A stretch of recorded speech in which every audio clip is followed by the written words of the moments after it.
Chapter 27. A Life for a Life. Allie watched the gray, overcast sky begin to clear as she marched across the city with the soldiers. The sun began to shine down through the smoke above Lyon. Allie stared at a group of men piling dead bodies into bonfires spread throughout a once lavish garden along the outer edge of the city chateau. She had almost forgotten about the plague in the midst of their attempted escape, but now she was worried again. Surely, during their brief time in Lyon, neither she nor Sim had contracted it, nor their new friend Chris. Or at least, she hoped so. Allie looked ahead at Sim, who strode confidently next to the soldier at his side. He obviously had a plan, but he didn't intend to share it with anyone. Chris, on the other hand, looked worried as well as hopeful. Unlike Sim and Allie, he had known his arrival in Lyon would possibly mean his own death, even if they found Emily. He began to pray softly as he walked with his head bowed and eyes closed. The guards led them up a flight of steps leading to the entrance to a large stone chateau at the edge of the garden. The castle fortress looked out over the city, protected by two rivers flowing on either side. Keeping watch above the bridge stood a soldier high up on a single stone watchtower adjoining the castle's outer wall. Entering the damp, cool castle's main doors, the soldiers led the trio through the tall grand hall where blue and red banners hung from the walls, and suits of shining steel armor lined the way.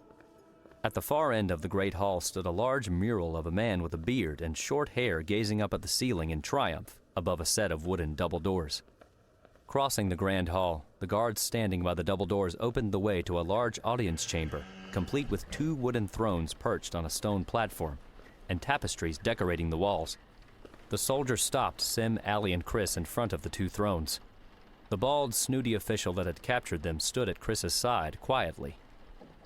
A man with a black mustache wearing a black tunic emerged from a doorway at the back of the audience chamber. He made his way over to greet the bald official with three heavily armed guards wearing steel armor at his back. The official handed over his parchment orders to the man in the black tunic as they exchanged whispered comments to one another. Nodding in agreement, the official waved to his men as they traded places with the armed guards in steel armor. Allie quickly assumed the man in the black tunic was the city steward, based upon the many gold rings on his fingers, an authoritative presence. The official took Chris's bow and Sim's bag from one of the soldiers and passed them along to the steward. The official looked at the trio with a smug expression of satisfaction, then walked away with his soldiers, leaving Sim, Allie, and Chris with the steward and the three heavily armed guards standing behind them. The steward looked at them all, inspecting Chris's bow before placing it on the steps to the thrones next to him. He unrolled the parchment, scanning through it, shaking his head back and forth. Which one of you is Christopher of Matour?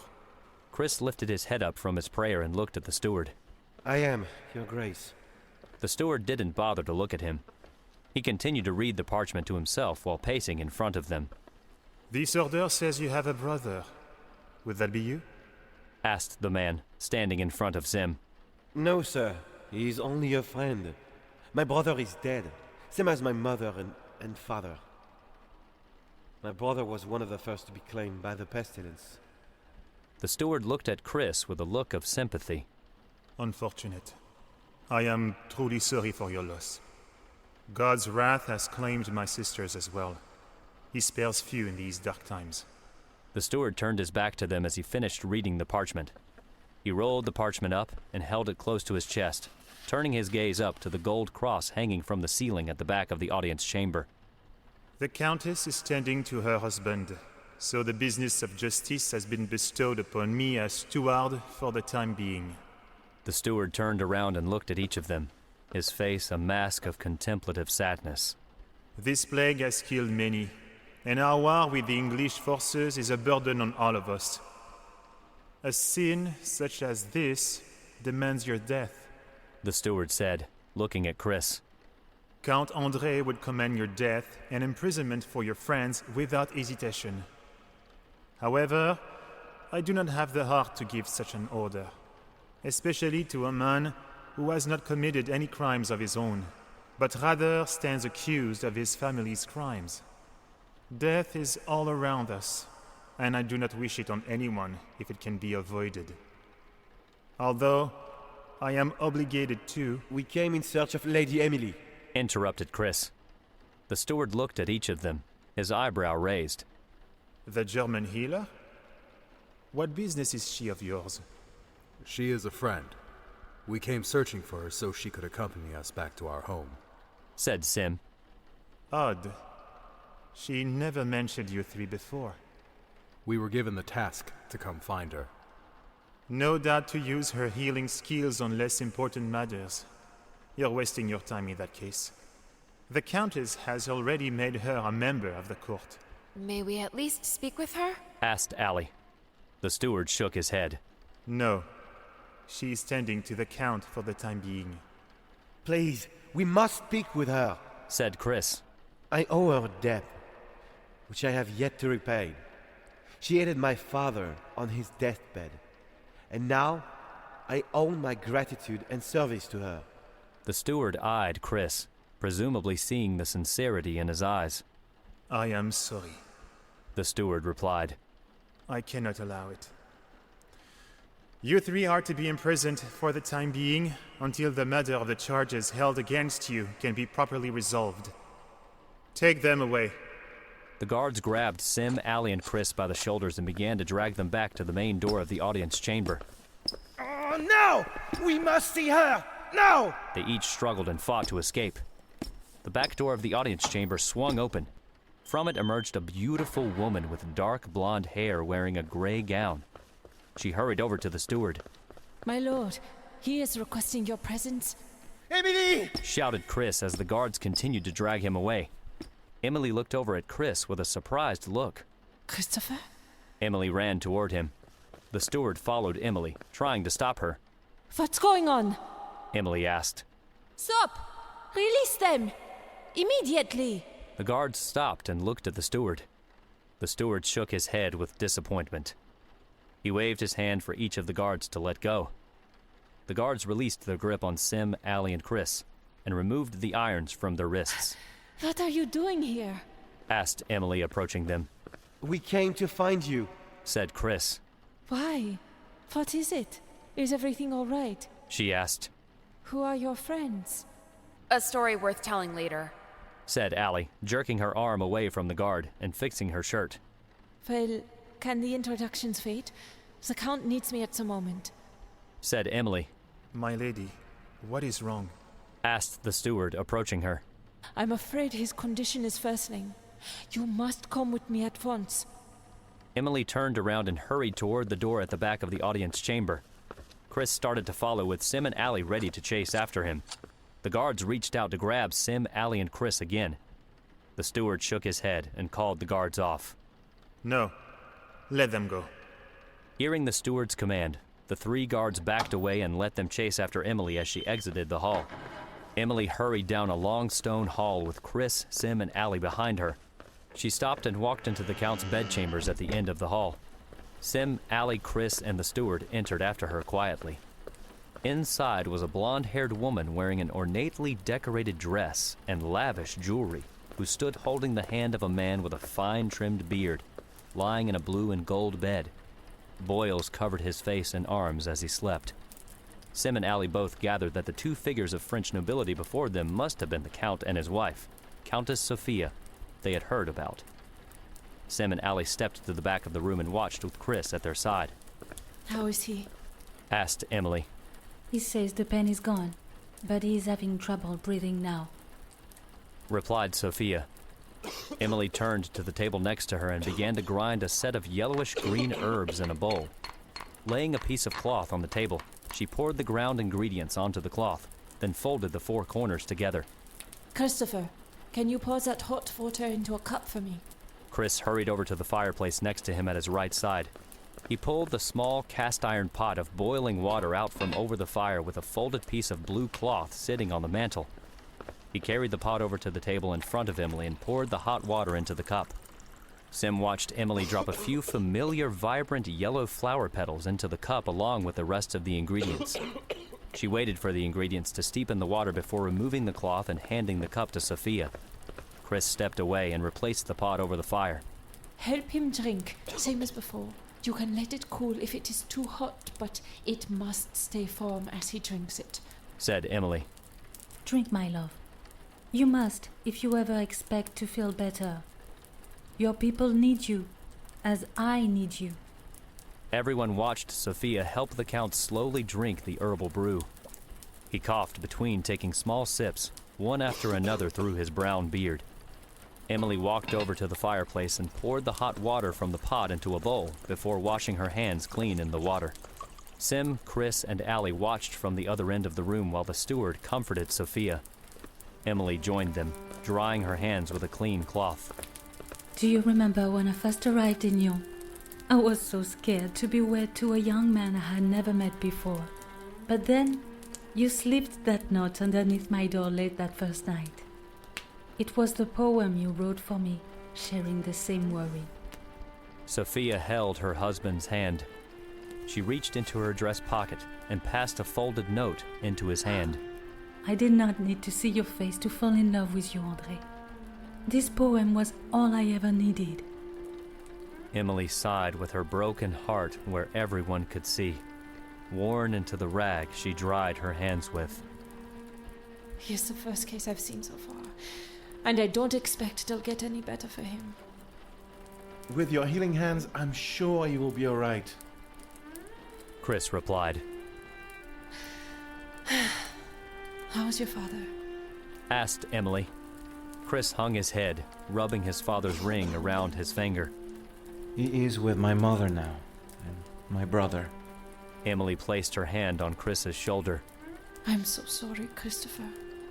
I do not mourn him. He's at peace. Without you, his final moments would have been spent in agony. I only wish I could have done more, Chris. That goes for everyone. I'm sure he's safe at God's side now, said Emily, making the sign of the cross. Emily, my name is Sem, and this is my partner, Allie. A pleasure to meet you both. Emily replied, nodding her head to him. We have a very serious question we need to ask you. Where are you from, Emily? Emily looked at Sim carefully. I'm from Germany. Lived there all my life. If I do ask. What year? Sim replied, staring her straight in the eyes. A cold flowed across Emily's face as she stopped drying her hands with the cloth. She looked back and forth between Sim and Allie. Who are you two? Emily, you need to come with us, said Sim. Emily turned her eyes to the floor, rubbing her forehead briefly. She looked back at the bed, watching Sophia help the Count drink. He was now sitting up on the bed, still shivering and trembling in his hands. Do you speak German? Asked Emily. Sim and Allie heard her words change tone in their earpieces. Sim nodded. Emily wandered away from Chris with Sim and Allie over toward the door, trying to keep her voice inaudible to the others. Who are you two? She asked them in her own native tongue. We're people like you, lost in a different time and place. Only our job is to help get you back home where you belong, replied Sim with his earpiece flawlessly twisting his words. Emily looked away from them. The Count heaved a sigh of relief, clutching his wife's hand with his own. The steward walked over to comfort Sophia at her side. I am home, Emily replied in a heartfelt voice. Allie cast a surprised glance over at Sim. I was a nurse back home in Frankfurt. I cleaned rooms, looked after patients, always seeking a chance to comfort the sick and weary. Before that, I chose to be a missionary nurse in the Congo, learning survival medicine and helping people with malaria. When I came home, I spent so much time in Frankfurt. I eventually found myself wanting to get back out there and help those people who still needed my help in the world. I remember coming home from my night shift at the hospital. Everything went blank. I found myself waking up the forest where Christopher found me, wandering bare-skinned and confused amid medieval France. At first, I was terrified, confused, but when Chris brought me to his house and I saw his father, sick and helpless on the verge of death, I forgot all my furries and fell right back into my old phase. I don't know how or why, but God must have sent me here for a reason. I do not want to know how it is possible, nor do I care by what means. Emily looked back at Sim and Allie. My place is here, where I'm needed most. These people need me, and I cannot abandon them now. I can't go back. I'm sorry. Emily turned her back and walked back over to Sophia. Sim sighed and looked over at Allie as Chris sat down in the chair next to them. What do we do now? Asked Allie in a low voice. Sim rubbed his hand through his hair, desperately trying to think of a solution. I don't know, She can't stay here. Said Allie. Sim watched the steward turn around with a relieved look on his face. He made his way over toward them. Sim looked over at Chris, praying in his chair. Maybe she can. Said Sim. Allie stared at him, unable to grasp what he was meaning. The steward approached the three of them as Chris watched his approach with apprehension. Now that you three have had your chance to talk, there is still the matter of your crimes. The steward eyed Chris. Sim took a step closer to the steward. My lord, if we took Christopher back with us to, Sim looked over to Allie for help. Allie quickly gathered he needed her help naming a place current to the time. Lorraine? Allie suggested. Yes, Lorraine. If we took Christopher with us back to Lorraine, would you let him go? Said Sim. Chris lifted his head, puzzled by what Sim was asking. The steward hesitated. He pondered the idea for a moment. Realization dawned in Allie's mind at what Sim was trying to do. Can we do that? She whispered to Sim. A life for a life. We take one person away from a world to replace another who doesn't belong. I never tried it, but it's worth a shot. Sim replied in a whisper back to her. The steward looked at the scrolled piece of parchment still in his hand for a moment. He looked back at them. Banishment or imprisonment? I can see no reason why not. So long as you all leave the city at once and promise never to return. Agreed, Said Chris, rising from the chair without hesitation. He looked at Sim and Allie with a satisfied grin. I would gladly reclaim my family's place standing at your side. Very well. By the power vested in me by Comte André de Avignon, appointed ruler of Lyon by King Charles V, I hereby order the three of you banished from the Kingdom of France. If you are found returning to France at any time henceforth, you will be imprisoned and sentenced to death for your crimes. Said the steward. Allie and Sim both gave a cheerful smile, as did Chris. The steward stared back at them, clearly perplexed by their joyful expressions. I never thought I would be so glad to hear the words banishment and death before. Said Allie, relieved. Following their heartfelt goodbyes to Emily, Sim, Allie, and Chris walked back to the city gates, accompanied by the city's armed guards. They returned to Chris's home with more than 2 hours to spare, offering enough time for Chris to bury his father next to his mother and brother, with Allie and Sim offering their own condolences beside him. The three of them returned to the forest with Chris, his bag packed, bow and quiver in hand.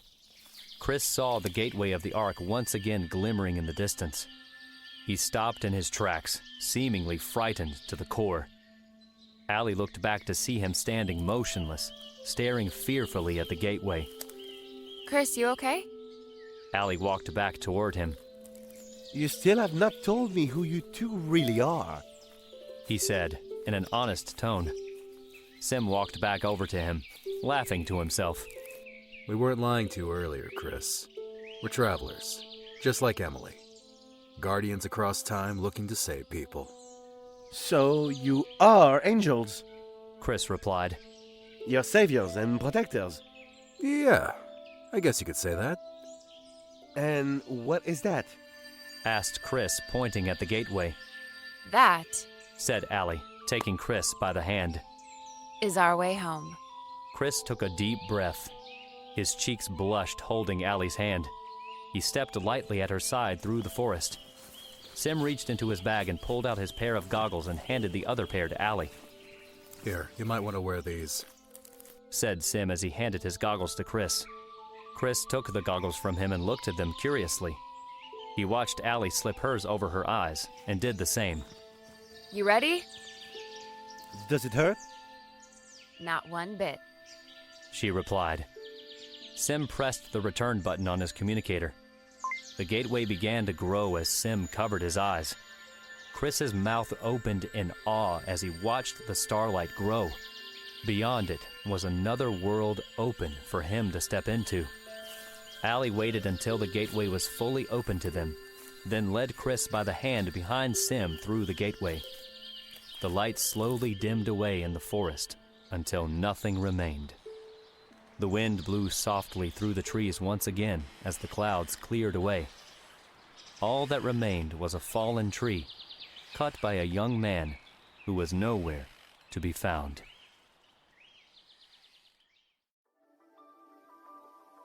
Hey everyone, this is Felicia Valenti, the voice of Emily from Sem Adventures Across Time. If you've enjoyed your adventure across time so far, be sure to check out our Patreon page at patreon.com/TS Wieland. With your support, you'll gain early access to the next chapter of the book and even a copy of the book itself. With your contribution, more thrilling and inspiring audiobooks can be made every day through the hard work, time, and dedication of voice actors and artists all across the world, including myself, all working together. From all of us here in the World Between Worlds, we'd like to thank you for joining us on our adventures.